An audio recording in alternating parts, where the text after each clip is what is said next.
Assalamualaikum warahmatullahi wabarakatuh. Halo teman-teman semuanya, kembali lagi dengan saya Ali Gulam Arizal di sebuah channel yang bersih tentang informasi, wawasan, dan pengetahuan. Nah, seperti biasanya di sini saya bukan orang pintar, namun di sini kita belajar bersama biar menjadi orang yang lebih pintar. Nah, saya ucapkan juga marhaban ya Ramadan, selamat menunaikan ibadah puasa bagi yang menjalankan. Dan tetap jaga kondisi kalian, jaga kesehatan kalian. Semoga masalah COVID-19 ini bisa cepat selesai. Amin amin ya rabbal alamin. Oke teman-teman, langsung saja. Pada kali ini saya akan bahas sebuah materi tentang kubikel tegangan menengah. Nah, bagi teman-teman yang sudah paham tentang materi ini, silakan kalian komen di kolom komentar di bawah. Nah, begitupun juga teman-teman yang belum paham, kalian juga harus tanya di kolom komentar di bawah. Nanti kita bahas bareng-bareng, kita diskusi bareng gitu ya. Oke, sebelum kita menuju ke videonya, bagi teman-teman semuanya yang belum subscribe, silakan kalian subscribe karena subscribe itu gratis. Dan kalian juga jangan lupa untuk like, comment, and share video ini biar teman-teman yang lainnya juga bisa mendapatkan manfaat seperti kalian dalam video ini gitu ya. Oke, selanjutnya kita akan menuju videonya. Selamat menyaksikan.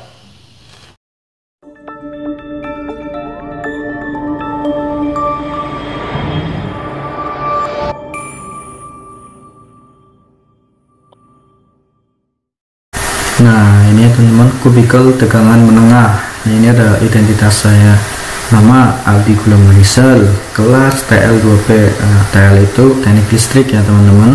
Nah, NPM juga 1803040034. Nah, bagi teman-teman semuanya yang penasaran dengan saya, pengen lebih kenal dengan saya, silahkan kalian follow Instagram saya, yaitu @gulam.aldi.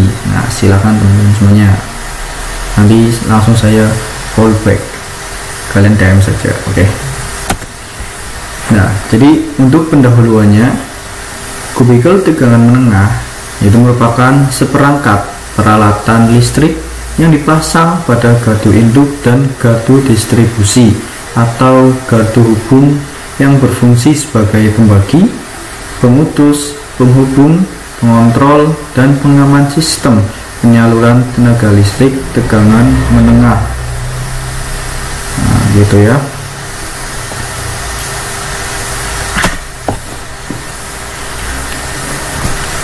Nah, ini kubikel tegangan menengah. Nah, di sini ada identitas saya, nama Aldi Gulam Arizal, kelas TL2B. Nah, TL itu teknik listrik ya teman-teman.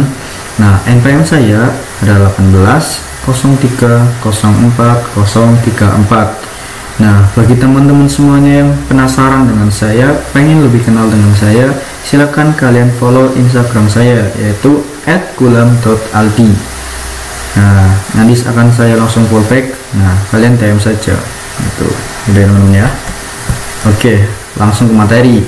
Nah, untuk pendahuluannya, kubikel tegangan menengah itu merupakan seperangkat peralatan listrik yang dipasang pada gardu induk dan gardu distribusi atau gardu hubung yang berfungsi sebagai pembagi, pemutus, penghubung, pengontrol, dan pengaman sistem penyaluran tenaga listrik tegangan menengah gitu ya teman-teman ya.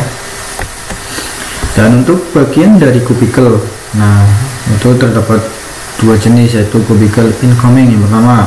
Nah, bisa dilihat untuk kubikel incoming bagian-bagiannya dari angka nomor 1 itu kompartemen, 2 isolator bus, 3 rel atau busbar, 4 dropper, dan seterusnya. Bisa dilihat. Nah, bisa dipahami teman-teman. Nah, bagi kalian yang belum paham dengan bagian-bagiannya ini, silakan kalian tanyakan di kolom komentar di bawah apa yang kalian belum paham. Nah, nanti kan saya jawab jika saya bisa menjawab. Nah, apabila saya tidak bisa menjawab, kita cari jawabannya bareng-bareng, kita diskusi bareng-bareng, kita belajar bersama gitu ya teman-teman. Oke, selanjutnya ada kubikel outgoing. Nah, ini sebenarnya hampir sama dengan kubikel incoming, namun perbedaannya yaitu pada kubikel incoming itu terdapat potensial transformator. Ini yang ke-18 ya teman-teman, angka 18. Nah, ini gambar pada potensial transformator. Namun pada kubikel outgoing itu tidak memiliki potensial transformatornya. Ini tidak ada ya, kosong, hanya sampai 17 bagian doang gitu. Gitu ya teman-teman ya, bisa dipahami. Silahkan kalian tanyakan kalau belum paham di kolom komentar di bawah gitu. Oke, selanjutnya untuk komponen-komponen kubikel. Nah, yang pertama ada komponen utamanya yaitu PMT. Nah, apa itu PMT? PMT itu pemutus tenaga. Nah, ini tuh digunakan untuk menghubungkan atau memutuskan arus daya listrik sesuai ratingnya. Nah, selanjutnya ada rel. Nah, rel tegangan menengah pada kubikel itu berfungsi sebagai penghubung antara kabel masuk dengan beberapa penyulang gitu ya teman-teman. Nah, selanjutnya ada trafo arus atau CT. Nah, trafo arus itu berfungsi untuk menurunkan arus bolak-balik atau arus AC yang besar menjadi arus bolak-balik yang kecil. Nah, jadi ini untuk menurunkan arus bolak-balik yang besar menjadi arus bolak-balik yang kecil sesuai dengan kebutuhan instrumentasi yang tersambung, begitu ya teman-teman. Selanjutnya ada trafo tegangan atau PT. Nah, fungsinya itu untuk menurunkan tegangan tinggi atau menengah bolak-balik atau AC menjadi tegangan rendah sesuai dengan tegangan nominal instrumennya. Nah, bisa dipahami ya teman-teman semuanya. Oke, selanjutnya itu ada juga komponen pendukung pada kubikel, yaitu ada rel dan meter. Nah, ini ada jenisnya rel, itu rel arus lebih atau OCR, itu sebagai pengaman terhadap gangguan hubung singkat fasa-fasa.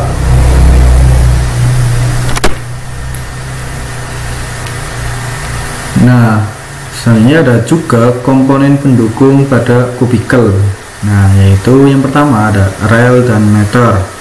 Nah, ini jenisnya yaitu yang pertama rel arus lebih atau OCR, itu sebagai pengaman terhadap gangguan hubung singkat fasa-fasa. Nah, yang kedua ada rel gangguan tanah. Nah, itu sebagai pengaman gangguan fasa tanah, jelas.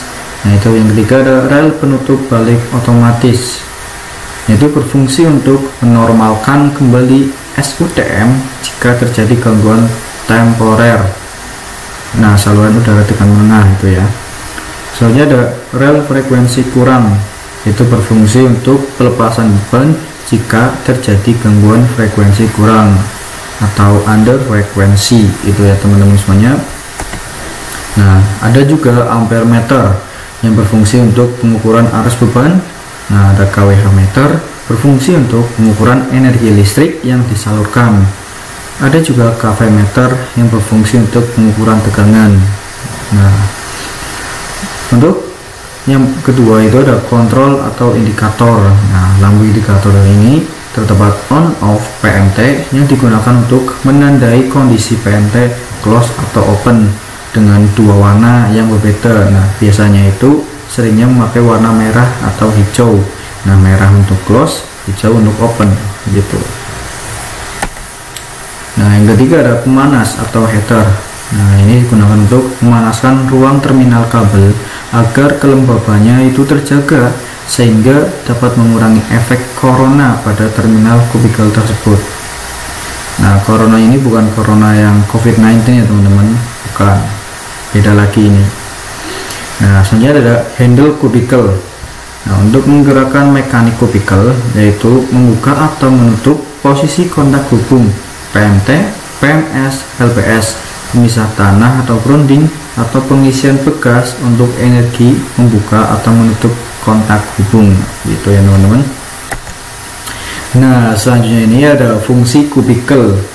Nah, berdasarkan fungsi atau penempatannya, kubikel tegangan menengah di gardu induk. Nah, itu antara lain pertama kubikel incoming, yaitu berfungsi sebagai penghubung dari sisi sekunder trafo daya ke rel tegangan menengah. Nah, yang kedua ada kubikel outgoing yang berfungsi sebagai penghubung atau penyalur dari rel ke beban. Nah, yang ketiga ada kubikel pemakaian sendiri, yaitu berfungsi sebagai penghubung dari rel ke beban pemakaian sendiri gardu induk. Nah, begitu ya teman-teman.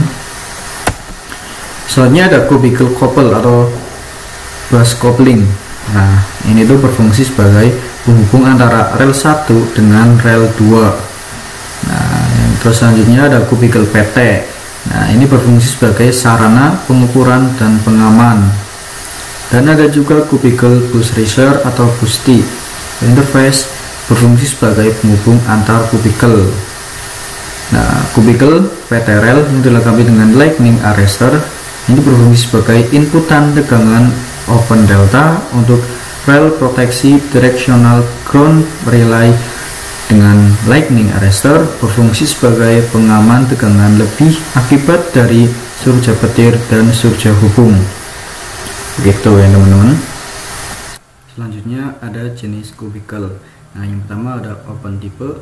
Kubikel jenis open type yaitu merupakan kubikel yang terpasang dengan kondisi rel terlihat atau tidak dalam kompartemen yang tertutup.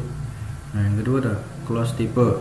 Kubikel jenis closed type itu merupakan kubikel yang terpasang dengan kondisi rel tertutup atau di dalam kompartemen, itu ya teman-teman.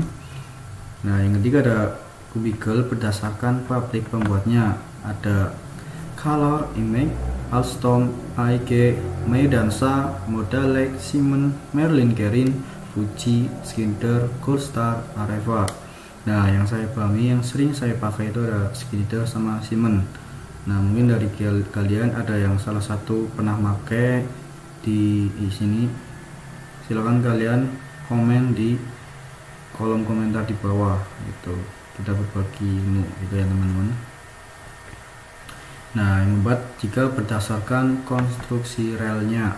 Nah, yang pertama ada kubikel dengan posisi rel di bawah, yang kedua ada kubikel dengan posisi rel di atas, gitu. Terus 5 ada kubikel berdasarkan penempatan kubikelnya. Nah, yang berdasarkan penempatannya, yang pertama ada indoor.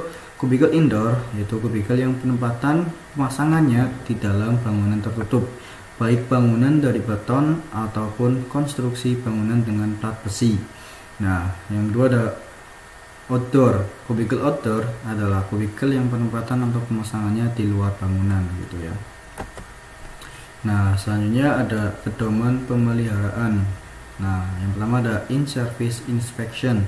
Nah, itu merupakan kegiatan yang dilakukan pada saat kubikel dalam kondisi operasi atau bertegangan. Nah, itu memiliki dua jenisnya, yaitu pertama periode harian. Yang pertama pemeriksaan indikator pegas mekanik pada PMT sistem pegas. Nah, sebenarnya ada sebagai monitor tekanan gas SF6 low, gitu ya. Yang kedua ada periode bulanan, yaitu pada periode bulanan memiliki pemeriksaan visual terhadap benda asing, bunyi-bunyian, dan bau-bauan. Nah, yang kedua ada pemeriksaan visual alat ukur, meter, dan rel. Nah, yang ketiga pemeriksaan lemari kontrol, pemanas ruang atau heater, lampu penerangan. Nah, yang keempat pemeriksaan kebersihan kubikel dan ruang wiring kontrol. Nah, selanjutnya pada periode 3 bulanan pemeriksaan indikator posisi PMT close atau open. Nah, itu selanjutnya pemeriksaan counter kerja PMT, gitu ya teman-teman. Selanjutnya pada periode 2 tahunan pemeriksaan struktur mekanik kubikel. Nah, sedangkan jika secara kondisional pemeriksaan visual terhadap bunyi-bunyian dan bau-bauan dapat dilakukan bersamaan ketika melakukan pekerjaan lain, gitu. Nah, selanjutnya ini in-service measurement. Nah, itu merupakan pengukuran yang dilakukan pada periode tertentu dalam keadaan peralatan bertegangan. Itu bertujuan untuk mengetahui atau memonitor kondisi peralatan dengan menggunakan alat ukur yang advanced seperti thermal image thermovision, gitu ya teman-teman. Nah, pada ini terdapat periode bulanan. Nah, yang pertama pengukuran suplai tegangan AC dan DC kubikel.